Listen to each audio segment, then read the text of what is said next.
Continuing with our medication series, today we're looking at glucagon-like peptide-1 agonists, or GLP-1s.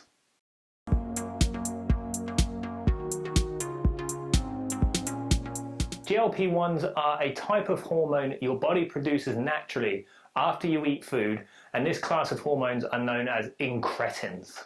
GLP-1s help to slow the transit of food through your digestive tract and help give you feelings of fullness after eating, so essentially tell you you don't need to eat anymore. We call this satiety.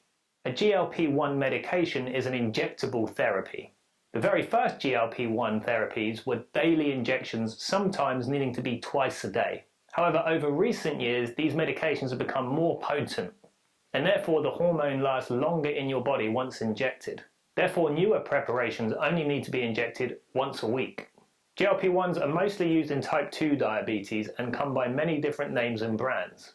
As a simple guide, they tend to end in "tide", such as things like exenatide, liraglutide, lixisenatide, dulaglutide, and the most recent, semaglutide. Benefits of using GLP-1 therapy.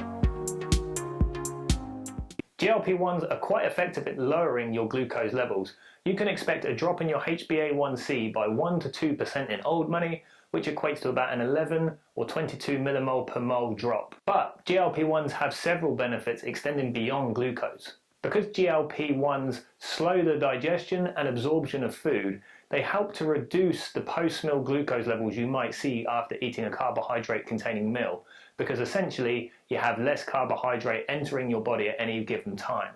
Also, because GLP-1s are a natural hormone to do with satiety, you actually feel more full after eating and generally day to day.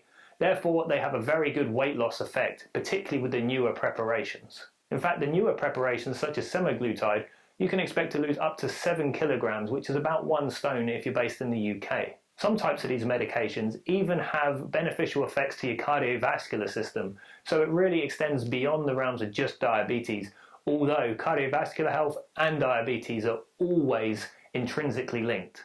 Finally, GLP-1s produce a low risk of hypoglycemia, which are low blood glucose levels. Therefore, you don't have to test your glucose levels when taking this medication. Negatives and side effects of GLP-1 therapy.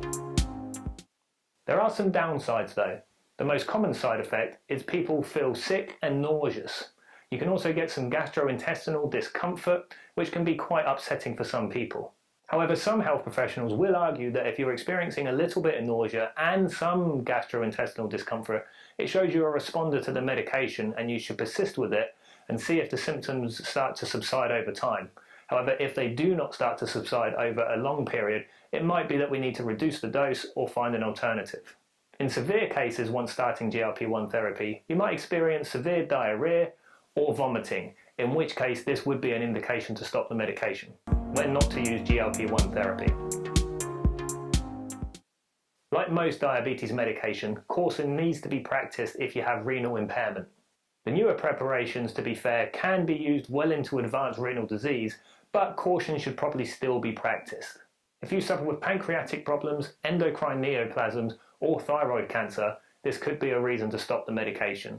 There is also a small risk of developing gallstones or gallbladder issues, or even going into diabetic ketoacidosis, particularly in type 1 diabetes where these medications are sometimes used. Finally, there is a small risk of worsening retinopathy, which is damage to the eyes, when taking GLP-1 therapy. Of course, your diabetes team and your doctors can talk to you in further detail about the risks. And that's it, everybody. That's GLP-1 therapy. Again, we always stress with these videos, this is not recommendations about whether you should take the medications or not. It is clearly just highlighting how they work and some of the pros and cons. If you have further concerns, tie in with your diabetes team or your doctor as soon as possible and discuss it further with them.